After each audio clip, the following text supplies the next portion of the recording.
trick. How is everybody? Do you want a chair to prop it up on? No, I'm okay. You're okay? Yeah. Well, if they could turn my wedge up so I can hear myself so you can hear yourself. better. Oh, so man. what happened? She walked in just a few minutes ago, and I was like, honey, what happened to you? I just saw you last week, and you were on 2 feet. What happened? A lot can happen in a week, Nan. I reckon.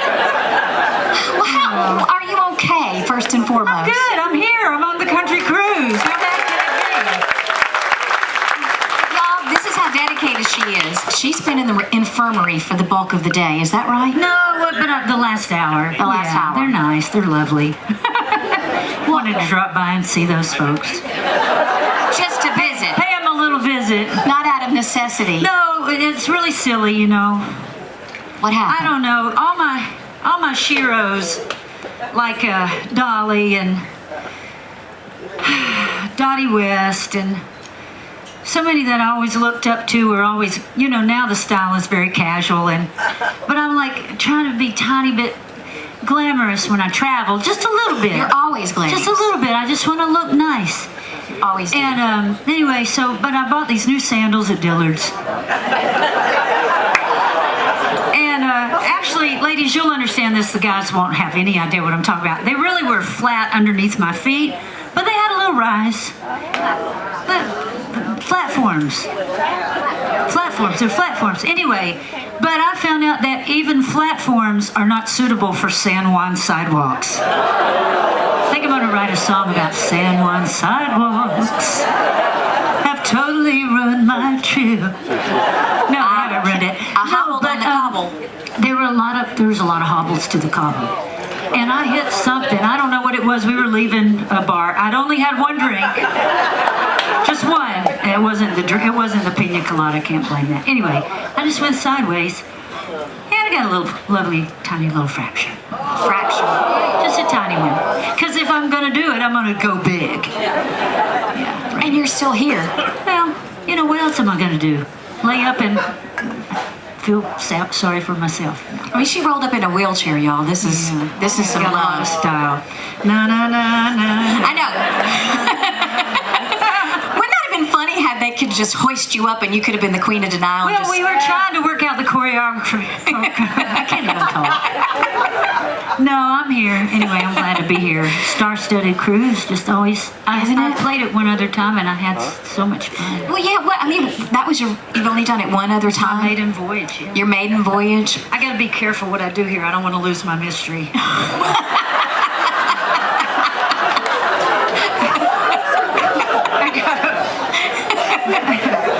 Get you a blanket or something.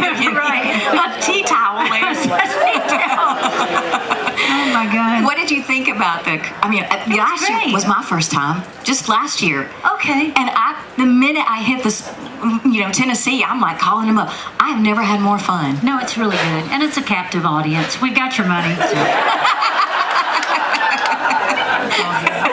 But you're a people person. I mean, you like to meet people. I do. Yeah, it works out. Mm-hmm. I mean, I'm a little bit of an introverted extrovert. Me too. You know, I like my quiet time too. Yeah, I like my quiet time too. I like people too. Well, look at that. You brought her snacks. Jason. No, you didn't. Well, how's life? How's family? How's Mr. Matt? Is he doing good? Mr. Matt's good. I told him to go take a nap. I've exhausted him. I bet so. Yeah, but he's good. Life is good. Life is good. You constantly. Dogs are good. Puppy. How many dogs do you have? Just two. 2. Fur babies. What are their names? Scout and Pearl. Scout and Pearl. Yeah. Minnie. Named it after Minnie? Little bit, yeah. Where I saw her last week was there's a new documentary about Minnie Pearl, and Pam was in it. If you can see it, I'll give a shameless plug for it. It's February 6th in theaters, one night only, and then it'll air on PBS, and you'll see. What's the name of it? It's called Facing the Laughter, Minnie Pearl. Oh, yeah, but yeah. You were beautiful in it. Oh, thank you. I haven't seen it yet. It looks great. You had a lot of you have a lot of stories. There's a lot of things that you can add to that was. So I saw her at the red carpet, and she was fun. Looked amazing, and we got to chat about Pearl, yeah, Minnie Pearl, and your relationship with her. So, Fur babies, yes. Yeah, fur babies. Yeah, Just and two dogs? Just two dogs. Keeping it pretty simple. I'm just one cat for now. Yeah. But I'm gonna be. It's just hard to travel without them. Yeah. I mean, it's nice too to get away, but it's also we miss them. Wish we could bring them everywhere. Do you do that camera in the house? Yeah. You know, like a lot of people. So you can see the dogs in the house? Absolutely. Do y'all do that? Do y'all have the camera in the house? Yeah, I don't do that. Have you seen some crazy things while you've had the camera on? Well, yeah. Yeah. While she's sipping, did y'all see the one on the internet where the dog turned on the stove by accident? It was a gas stove and they mashed the back gas. Yeah. What's your crazy dog story? No, they changed the channel. No. No. Sometimes we had a house sitter and they had company. They had a party. And it was like, wait a minute, we have cameras. You know, all these people are in my house. It's like, wait a minute. Oh, wait a second. It's all good, but it wasn't the dogs acting up. It was it's the people. It was always the people. The dogs are fine. But yeah, so we just. This is a great way to start the year, except for this, but it should be healed up by the time our year really gets rolling. We had a really busy holiday schedule, so my break was always going to be February. So we kind of had a lot of February blocked out, so I'll have ample time to recover. Next week we're going to Key West. to work? The festival. Yes, the Key West Music Festival will be there. Yeah, all right, Key West Festival. And then we'll play Weirsdale, Florida. So, I'll just be doing it sitting from a stool. Reba did it when she had her skiing accident. I could do it. Oh, that's right. Yeah.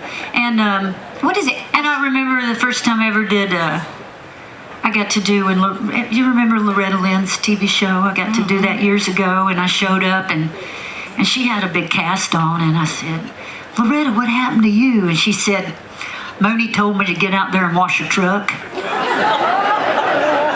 Which was startling enough. But she said she stood up, she had a pair of cowboy boots, and she was washing the truck standing in a lawn chair. Which was surprising. I guess she stepped in between the slats. Yeah, the slats of the mesh. Yeah. Loretta Lynn washing the truck. I know. What's that? You probably have more stories like that. I mean, growing up country royalty, and I hope you never tire of talking about that. It's good to keep talking about it so I don't forget it. Because it starts getting dim. Getting fuzzy. My favorite pictures in my life of my career were with your father. Oh yeah. And you with Lori Morgan, the country royalty thing. There aren't many of you. No, I mean, and we've had varying degrees of success, but it is a different way to grow up. I love it when people ask you in an interview, they go, what's it like growing up? And you're like, that's a book. It's a really, you can't really answer that in a couple of minutes. It was hard, and it was awesome. It was all of those things. There's a lot to unpack there. But I guess most people here know Daddy passed about 5 years ago, right? Yeah, so we miss him. It's my firm conviction that the world is a whole lot less funny without my daddy in it. I agree with you. Yeah. I agree with you. We're just trying to carry on family tradition, and he created a lot of goodwill with his name, and I'm trying not to run that in the ground in any kind of way. Yeah, I don't think you can. And so, it's real neat. Lori and I talk about that a lot when we tour together, and we always say we like to think our daddies are looking down after us. So as we continue on down the dusty trail. Isn't that great? Isn't that wonderful? Yeah. I know you make him proud. I can only imagine the things that he probably said to you as, because he's seen the bulk, such big success of your career. And when you were telling those stories about Loretta, is there one, again, I know it's a book, but what you've seen in the life that you've led, is there one story that no one else but Pam Tillis will know that we would love to hear? That's pretty broad, isn't it? I thought about that. I was like, okay. Oh, I don't know. I could probably, if I just sat here a while, there's all kinds of ones I can rattle off. But can I tell you one that really makes me laugh? And I wasn't there. But remember, if you're hardcore country, you remember Stonewall Jackson. Mm-hmm. This is something a lot of people don't know. But Stonewall Jackson he got a new bus. And he decided that he was going to get the windows tinted. That was a new thing back in the 70s. He was going to get the windows all tinted. But they because you want to have, as a performer, you want to have some, but until you're ready to step out in all your finery and be ready to be a star, you need a little bit of privacy in that bus. Well, they did it wrong. And the people could see in, but they couldn't see out.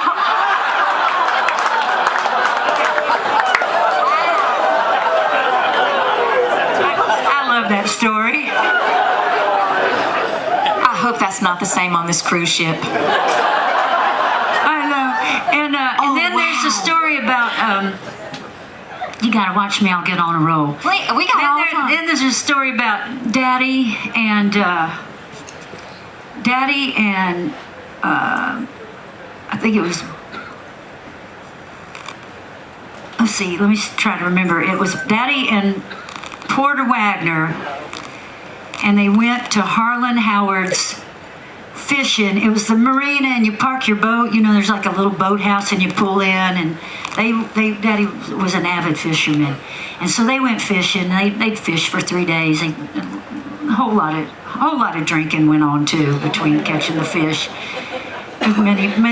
Much beer was consumed. And anyway, so finally they got tired of fishing after a couple days, and they went in, and I guess Harlan had caught a trophy fish, and he had it in the freezer until he could take it to the taxidermist. Well, Daddy and Porter had not caught anything. So they ate the fish.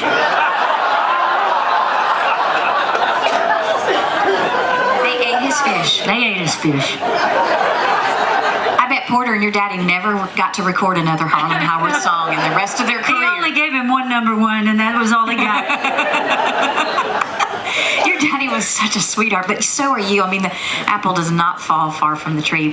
What I said about you before you came out was that, on Broadway, you call an actress who's a singer and a dancer and an actress a triple threat, and you are like country's triple threat. Oh, thank you. I've gotten some interesting opportunities along the way. But I learned a lot from Dad. He was truly a triple threat. He was in all the funny movies and everything. I've only done a couple cameos in a couple movies, not any big roles like he had in all those funny movies. But I got to be on Broadway, not Lower Broad in Nashville, but I got to Broadway. The real Broadway. And that was a big fun. I got to be in Smokey Joe's Cafe. I know. And yeah, that was great. But you got to have good chops. I mean, the people on Broadway have that. It's a whole other level because they have to sing and dance and act. They have to do all of it, and so it's not it's just different. Being an entertainer and an artist out of Nashville, it's just different animal. It's apples and oranges. You really can't compare it. You can't. But I had my respect for these people in Smokey Joe's is an ensemble, and my respect for these people, they were like machines. They were so incredible. So I learned a lot too, because the biggest difference was I'm always used to playing guitar on stage, which I don't know if I'll be doing this week because I'm just going to sit there and try not to hurt anything or hurt myself anymore. But they would go at the weirdest feeling was they give you that little lavalier mic. This was before Garth was doing that the face mic. My face mic, yeah. So you're used to as a singer either kind of hiding behind a mic stand or behind a guitar. But on Broadway, they put they tape it to your face, and it's you. You feel naked. You really do. It's kind of different. But you have the chops to do that. Well, I did it, and I did it. Gary, I pulled it off off, I guess. They didn't boot me off the show after the first Well, night. of course not. I mean, so it was good. It was fun. Big fun. Your And musicianship is... Thank you, Nan. That's part of the triple threat. No, I'm darn sincere. Yeah, you know, and you like to think you get better with time. You like to think you're not going in reverse. So I started, I guess, somebody do the math for me. I'm not good. I started playing writers' nights at the Exit Inn in Nashville. I don't know if you've been to Nashville and you know where that is. But I started at 16. And, and then I got my first record deal at, I think, 24. But I didn't have a hit until I was 31, which is like 150 in showbiz years. But, you know, so yeah, I guess I've been out here. I think this is the 32nd anniversary of maybe it was Memphis. Can you believe that? 32nd year? I think so, yeah. Wow. Yeah, I know. I gotta go. I'm tired. No. I gotta go rest. What do you know, you mentioned Reba a while ago, and I always like to ask, but sometimes we just get off on different things, and I don't ever really prepare. I just want to talk. You know, whatever comes up is whatever comes up. But you've just made good choices. You know, you've picked great songs. What's your, you know, like Reba told me one time, or told the crowd, that she listens to songs when she's in the car, and what makes the cut, she throws them on the front floorboard, and what's not, she throws them in the back. So, what's your method? You can do that if it's not a convertible. Otherwise, you might hit the people behind you. No, you know, I really, the one thing I did right, I mean, believe me, I've made plenty of mistakes. I don't know anybody in the business who can say they haven't made a few missteps. But the one thing because I'd grown up in a songwriting town, like a lot of people, young artists, they come to town and they just don't have any idea how good of a song you really do need. Because an average song, even a good song is not enough. It's not enough. And I knew this because I knew the level, because I grew up, you know, my daddy was this unbelievable songwriter, and Bob McDill, and Dean Dillon, and Curly Putnam, and Kent West, you know, just, you know, Mickey Newberry, and Kent, all these people, just unbelievable songwriters that wrote the canon of country music. So I knew how good of a song that it would take, and I also, for that reason, didn't cut all my own songs. I didn't have some hits with my own songs, which I'm proud of, but I recorded a lot of outside songs. And for every album, I promise you, this sounds hard to believe, but this is how OCD I got about it. I probably listened to 1,000 songs for every album, my early albums. I did. And that, not the whole songs, because you know, you develop an ear for it, and I could tell in about 10 seconds if I was gonna. Really? Yeah, and then if you made it through that 10 seconds, just like, okay, I'm gonna listen listen to the first chorus. Okay. And if you listen to the first chorus, you know, probably finish it, but. And then after a while, too, I started going in, and I think the publishers respected it. I'd say, don't pitch me a song. I said, I want an event. And that's what it took. So, and there's plenty of songs I wish I'd gotten hold of, that, but I'm grateful for the ones that I got hold of. What's one that you wish you had cut? Strawberry Wine. Yeah. Did you get pitched that? I'm embarrassed to say I did, and I tell you what, and this is what happens. You get, when you listen to that many songs, then the pitfall is overthinking it. Right. And I was overthinking it because the bridge, this is kind of musical shop, the chords go to a real unexpected melodic place, and I went, I don't know if that'll fly, you know, and I thought it was too complex, but I don't know. I just missed it. But a lot of people tell me that they heard, maybe it was Memphis, the demo, and they missed it. Dina said, I wish I'd gotten that one. She did. Yeah, so, wow. And I've worked with her, and anyway, and I told her how bitter I am. She's great. Strawberry Wine. Yeah. Wow. No, the fun thing now is all these songs that, you know, like Lori got something in red, and I work a lot with Susie Bogus and Terry Clark, and I'm stuttering. Anyway, and Susie said that this is terrible, but it's the boat. We can say anything, can't we? Yeah, it's Stacy. Susie Bogus did she did one of her hit songs on a show and Tanya Tucker came up to her and said, "I wish I had that song and you had a wart on your butt."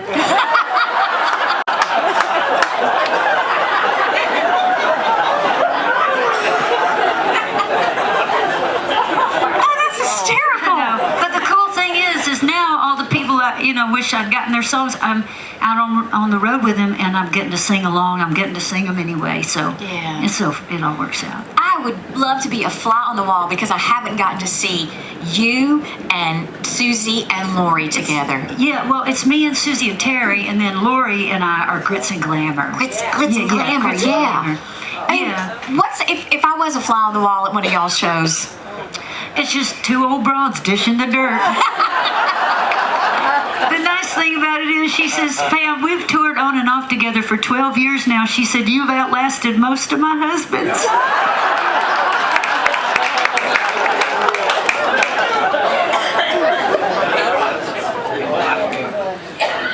That is priceless.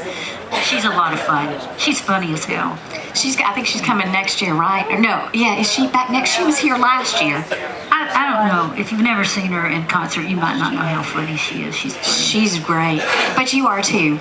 You are too. And the other night on the red carpet, you said something about we were talking outfits, I think, just briefly. I mean, you were talking about your shoes, and you try to always dress nice. You are a fashion plate. There has never been a time when I have looked at you and I didn't want your outfit. I wish I had all the money back. Do you though? I really do wish I had all the money back. No, because the guys get off easy. Like, yeah, they do. I swear, speaking of Lori Morgan's ex-husbands, I've worked some with Sammy Kershaw on the Roots and Boots tour. He's wearing the same pair of shoes he's worn since '83. It just pisses me off. You're right. I think my whole They don't put a lot into it. No, They don't have to. They don't have to. Pam, I brought 7 daytime outfits and 7 nighttime outfits. Did anybody else do that? Yeah, me too. And now all the shoes I won't get to wear. And I don't know about you, but I just want to see a show of hands. How many people went and got spray tans? I didn't. Did anybody? Am I the only one? Did you? I went and got a spray tan, and I had my eyes shut, and I kind of lost my balance in there. I don't know why. I was trying too hard. And I bumped up against the nozzle. And I looked down, I opened my eyes, and there's a big blob of tanner right here. It looks like I'd just done an oil change. It was ridiculous. So I'm modeled. I'm splotchy and modeled. Speaking of the law firm of Splotchy and Modeled. I mean, you have modeled. You've been in Glamour magazine. Oh, I modeled. That's no, different. You have modeled. Yeah, it's not the same thing. No, I know that. No, this one time, this is a good story. Speaking about being on Broadway and in New York, and it was a few years after the Smokey Joe's thing, and I was up there for some trip. And this is perfect. You can't make this stuff up. And I just done a shoe ad, and it was Jamie O'Neill and Martina McBride and me. If there was another gal, I think there was another gal, but I'm drawing a blank. But we did this thing for soft touch shoes, or I can't remember now, some kind of comfy shoes, and they were cute though. They were cute and comfy. Anyway, and it was a big campaign. It was in Glamour and Mademoiselle and all these magazines. It wasn't in Vogue, but it was in a lot of different magazines. And they had a flagship store in New York. Anyway, and so it was in the back of this, it was not a big limousine, but we were getting transportation around Manhattan. And in the back of I can't remember who I was talking to, but somebody was telling me that my career had kind of run adrift, and I'd kind of maybe stalled out a tiny bit. And I said, and I'm sitting there listening, and anyway, and all of a sudden I said, I said, yeah, you think I'm kind of falling behind, am I? And I said, hey, look out the window. And on the side of the store, I was like a story high on Broadway. And it was like, take that. All right, I'm doing all right. There I was. A giant billboard of Pamzilla. How many hats do you have? See, I covet your wardrobe. A lot. I have a lot. You know you got a hat problem if you have 3 purple cowboy hats. You have 3 No, I just like them. Well, you know, I You don't look have great in 'em. I don't have fabulous hair. I don't either. I just don't. I mean, I do my best, but You don't need a hat. I live in hats. I you just love look hats. great in them. Thank you, and I love vintage hats. Like I love vintage hats. I just, you know, and I think when I'm older, I just want to be an old lady who dresses really eccentric, and I wear all these crazy hats, and I just want to do it. I'm going to do it. You just have this great style. I'm going to start next week. Well, speaking of next week, I know you're going to start touring. So y'all do what I did this afternoon. I checked out PamTillis.com. Can I give you a plug? Yeah. I was looking at your touring schedule because you were just hitting it. Yeah, I'm trying, you know. No, it's good. It's up to 90s country is popular right now. It's the best. It's really popular. It's the best. Go ahead. Yes, go ahead. No, it's great. And, you know, they've been saying that a couple years, but I'm wondering if it's even... It's timeless. I'm wondering Amen. if Terry said, no, this is going to go a couple more years, and then they'll bring out the 2000s. But, you know, as we lose... You know, as we lose the Mel Tillises and the Loretta Lynn's and the Ray Prices and Charlie Pride, Charlie Pride, all Daniels. these, you know, and then you start feeling this responsibility to carry it on. You just feel a big, you know. And I tell people, if there's somebody you want to see, you need to see them when they start to get older, because you just don't know. Willie's working on a new album. Willie, 80 what? 80? No. 83? No, 89? He's 91. What? Yes, Willie is making a new album. And I always love what George Burns said, at my age, I don't buy green bananas. he's making a new album. Have you, when you said Willie, I thought of, I've gotten to talk to a lot of people in my life, and I don't ever really get starstruck, even if I'm a fan, but Willie was one. And I totally botched an interview with Willie Nelson because I was so flippin' nervous. And I was just like, so you wrote Blue Eyes Crying in the Rain? You know, I've really never, ever gotten to, he's one that I really haven't gotten to speak with and be around for any length of time. I don't know how that's happened, but our paths have just not really crossed. Has there ever been someone, though, that you just got verklempt about? Oh, well, you know, I have a lot of people. You know, I talk about Dolly an awful lot, but Dolly is just in a category by herself, and she. The amazing thing is, she came. I've had the honor of. She called me to sing one time on one of her records, and it was Alison Krauss and I singing harmony. And I'm like, you talk about sweating bullets. Wow. Because Alison, in my book, is a perfect singer. It's like she's perfect. And then Dolly is perfect to me, and I'm like, why am I here? You know, no, I was just really nervous about being the weak link in the chain, the weak link in the chain. So anyway, so I had the honor of doing that, and then Dolly did something Romeo, and then she had a bunch of us girls, and then she did another song, Those Were the Days, My Friend. Mm-hmm. She had a bunch of people, so I'd done on 3 of her albums, and then I did an album one year, and it was called Tillis Sings Tillis, It's All Relative. Oh, yes. And I did, and so she loved Daddy, and that's how I met Dolly. Was Daddy used to be a frequent guest on the Porter Wagner show when Dolly was just starting out, and I just thought, I've only grown in appreciation for her as I've gotten older. But okay, one more, because Please. I don't want to. I'm sure there's somebody else. No, that's gotta it's come you. out This here. is all you. But I do want to tell you a Dolly story. So Dolly is, and I don't know if you saw the New Year's Eve thing when she sang with Miley Cyrus. She sang Wrecking Ball. She sounds the same, and as a singer, the discipline that it takes to really maintain your voice like that. It doesn't happen by accident. It takes a lot of discipline, and she still sounds amazing. But anyway, so Dolly. So I'd been around her here and there, but this was the first time she came. Had a home recording studio, and she came to sing on my Tillis Sings Tillis record. And but it was the first time I really heard her in the room, not on a mic, just singing in the room. And in the studio they can do a lot of things. There's all these knobs and faders and all these things, and they got machines and they can make you sound a certain way. They can process a voice and make it sound. But when Dolly opened her mouth in the room, like right here, she starts singing the part, she's learning the part. And it sounded like I said that was God's EQ.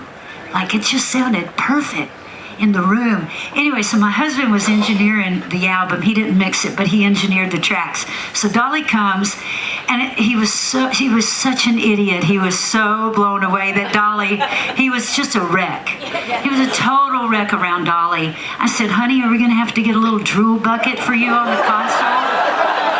And so he was really, nervous around her. And so she came and she did her part, and she was lovely, and it was perfect and beautiful. Well, we'd given her a little drink of water. She asked for some water, so we got her a glass, and she was drinking the water, and she got little pink dainty lip prints on the water glass. And so she left. She went home, and a couple of days later, at the time, I had a guy housekeeper, and he had a guy assistant. And the guy assistant comes upstairs into the studio, and he goes, and it had been there for a few days, and we didn't want to move it. We just didn't want to touch it. We're like, we just want to leave it there and look at it for a few days. We put little flowers around it. We shined a little light on it. There's a little Dolly shrine. And this young guy comes up that's helping, and he goes, he says, would you like me to take this? And we go, no, don't touch it. Leave it a few more days. And he goes, why? We said, well, that's Dolly's water glass. He goes, oh. He goes, can I have it? And I said, what are you going to do with it? He goes, put it with my Elvis Presley pork chop bone.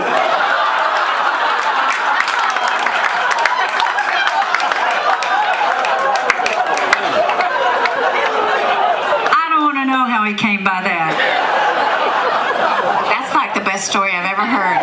My Elvis Presley pork chop bone. You can't make it up. Would you be open to some questions? I mean, I think I've answered them all. I think you might.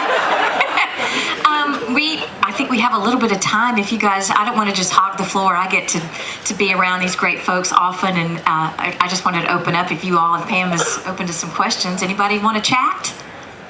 No, they're ready to go. No. Yes, ma'am. Well, actually, I have two questions, but I'll ask you, how do you keep your voice in training? Do you have exercise? I don't smoke. And you have to keep drinking be cool about that. It's not great for your voice. And rest, and you do little warm-ups, exercises and stuff like that. And if you lead a good, clean life, and then the days of a show, I'll try not to talk too much. So if I don't talk on Saturday, I'm not being snobby. I'm just being restful. But you are trained. I mean, you know how to work your voice. A lot of people don't have the ability to. It's a muscle. It's an instrument. I really didn't start doing any of that. But a lot of professional singers like myself, when you're not singing all the time, or before you start touring heavily, you don't realize what it's going to take, the amount of stamina. So you do, a lot of people go see coaches and say, tell me what to do to sing right to preserve my voice. And so that's what you do. That is a great question because a lot of people don't. They just hit the stage and don't warm up. And some of those songs I did record, I always say, if you want to hear it perfect, you can listen to the record. I just try to get into the feeling of it because some of them are very high. They're very high.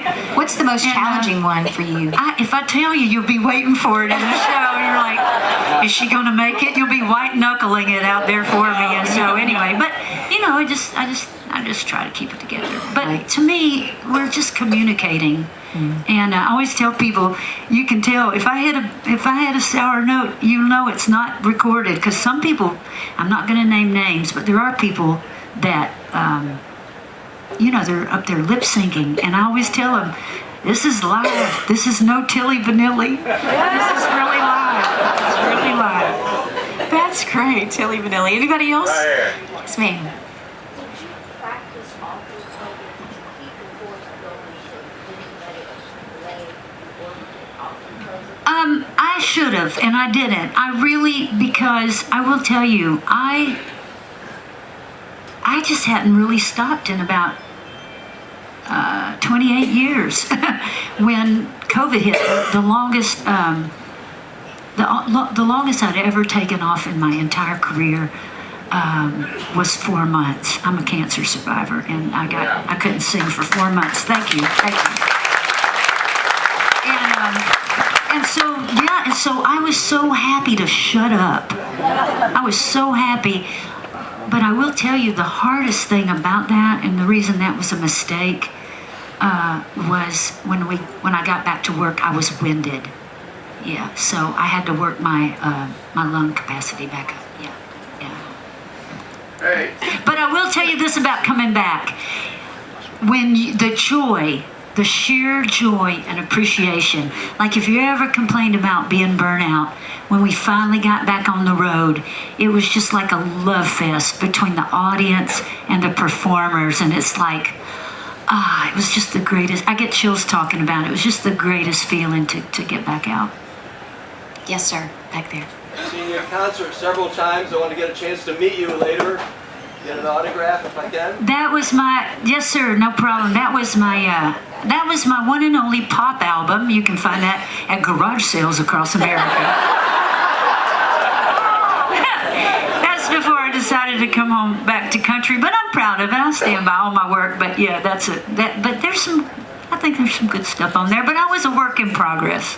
Oh, I've never seen that album cover. I'll have to look at it close. Anybody else? I really appreciate what you said about your voice and training and keeping it in shape. What do you think Willie does?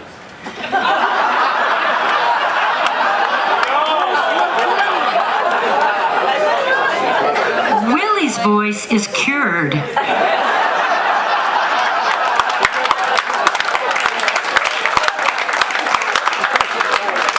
It's sort of like musical barbecue. But he's 91. No, he's doing something right. Ray Price too, I understand, was it's all right. Ray arrived in a fragrant cloud. He was like an old jazz musician, but damn, he sang good. So whatever it is, it works for him. I am not judging. Anybody else? Way back in the back. Oh, wait. Okay. You'll be next. Okay. Yes, ma'am. I was wondering before you leave the stage, could you and I get a picture of our feet propped up? I'd love to. What happened? I had surgery on my arthritis, but it's still like Oh man. Bless your heart. I did find out. So how are you? How are you getting around? I'm 9 weeks out from the surgery, so I can hobble. Yeah, I found out that a walker doesn't. 1 foot in a walker is not the way to go. So I wonder if I could decorate my wheelchair. Yeah. Does anybody bring a rhinestone gun?